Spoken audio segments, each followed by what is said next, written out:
Sudah bisa, Pak? Bisa. Lanjut.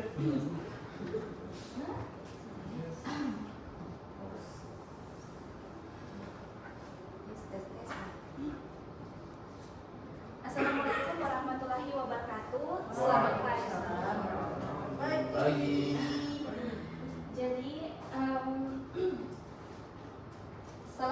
selamat berjumpa pada pertemuan kita yang pertama ya. Walaupun ini adalah pertemuan yang pertama, tapi saya tahu bahwa adik-adik semua sudah mengenal saya karena sebelumnya kita sudah pernah bertemu di mata kuliah yang lain, karena sekarang adik-adik sudah di semester 7. Tentunya sudah akan menyusun skripsi, penelitian, dan juga ada beberapa mata kuliah yang masih akan ditempuh di semester 7 ini ya. Jadi saya sudah membagikan RPS di grup Telegram, ada juga yang saya print. Tujuan untuk mata kuliah ini adalah menerapkan. Di sini setelah kita tahu prosesnya, bagaimana kita bisa menerapkan proses keperawatan kegawat daruratan ini, apalagi kita sebagai seorang perawat ya. Lalu ada juga indikator-indikator dalam pembelajaran ini.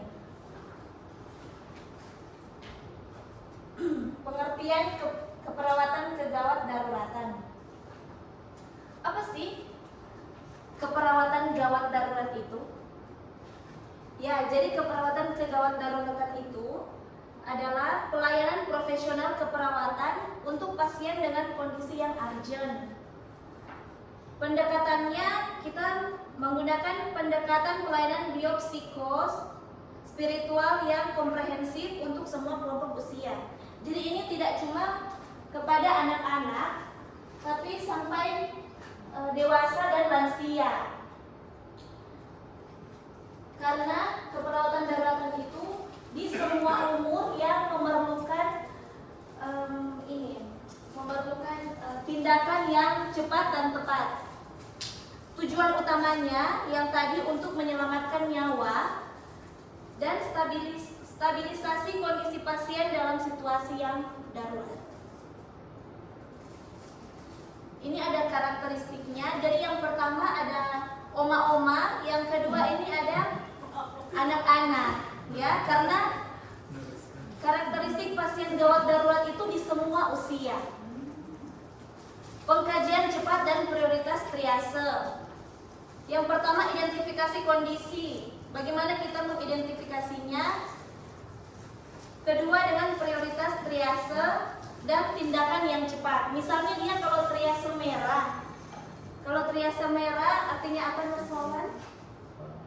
Yang merah itu dia gawat darurat atau darurat. Iya. Mengancam nyawa ya. Iya.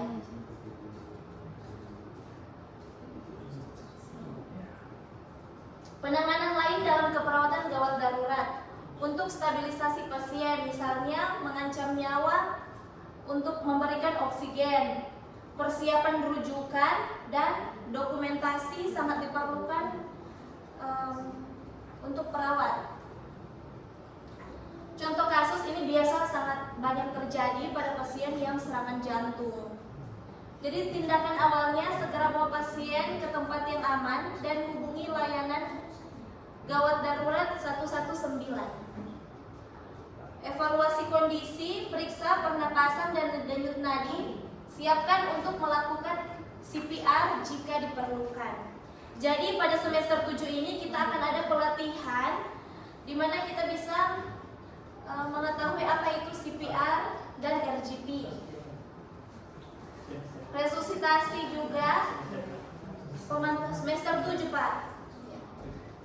Pemantauan dan rujukan jika diperlukan. Jadi kesimpulan kita yaitu kunci keberhasilan keperawatan gawat darurat. Yang pertama adalah kecepatan dan ketepatan. Jadi tidak semua yang cepat itu tepat dan tidak semua yang tepat itu cepat. Ya. Lalu ada proses sistematis. Jadi prosesnya harus terstruktur. Bagaimana kita pada mata kuliah ini kita bisa menerapkan proses keperawatan kegawat daruratan ini. Dan ada keterampilan dasar. Jadi kalau di keperawatan darurat itu dasarnya kita harus tahu CPR, nanti kita akan mengikuti pelatihan ya. Dan kolaborasi tim. Dan sekarang saya akan bagi kelompok.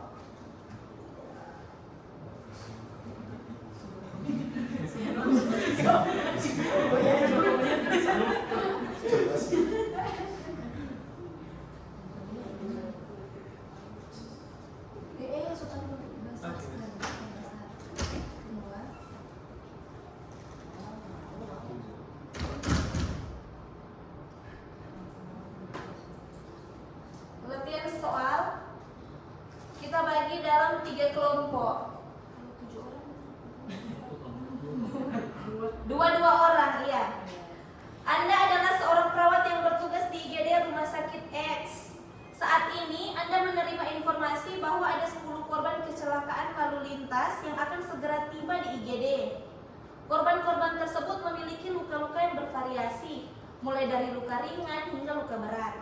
Anda diminta untuk memimpin tim IGD dalam proses kegawat daruratan ini. Anda harus memastikan bahwa semua korban mendapatkan perawatan yang tepat dan efektif. Bagaimana Anda melakukan triase pada korban-korban untuk menentukan prioritas keperawatan? Ya, saya beri waktu 1 menit ya. Oh, Ibu kecepat saya 1 menit itu. Dua. Mengingat waktu. Karena kontrak perkuliahan kita cuma 100 menit karena ini ada 2 SKS ya, sudah Ibu jelaskan tadi.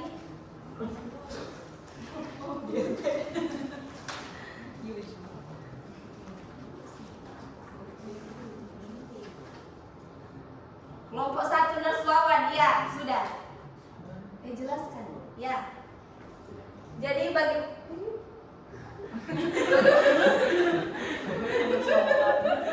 bagaimana Anda melakukan triase? Lihatnya dari mana? Kalau melakukan triase itu kan tentu kita melihat dulu kondisi pasien ya. Iya. Kita lihat kondisi pasien sehingga kita bisa menentukan dia masuk di warna yang mana, kemudian di P1 atau P2, P3 atau P4 seperti itu. Kelompok 2. Oke.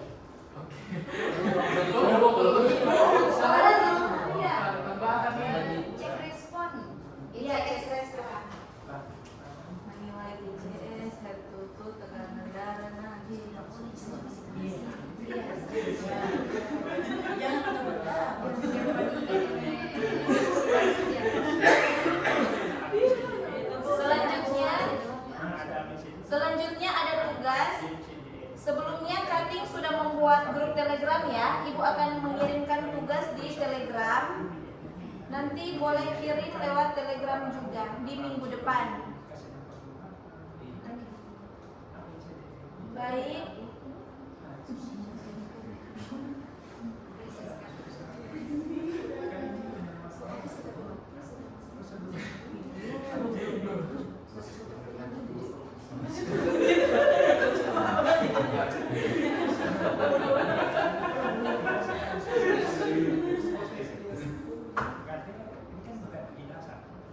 Ya.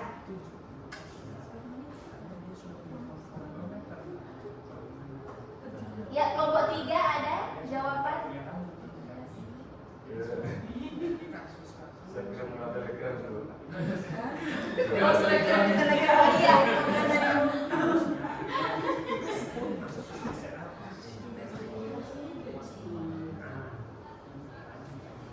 Baik.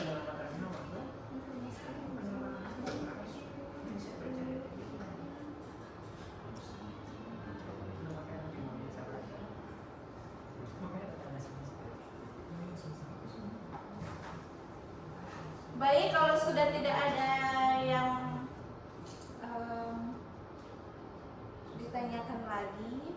Jadi tadi kita sudah berdiskusi bersama ya, bagaimana ini kunci keberhasilan keperawatan darurat ini dan cara kita untuk menerapkan. Ya, mungkin di semester 7 sudah tidak ada lagi mata kuliah untuk turun praktek karena sudah lebih ke skripsi ya, sudah persiapan skripsi. Jadi kalau sudah, saya tutup kelas ini. Wassalamualaikum warahmatullahi wabarakatuh.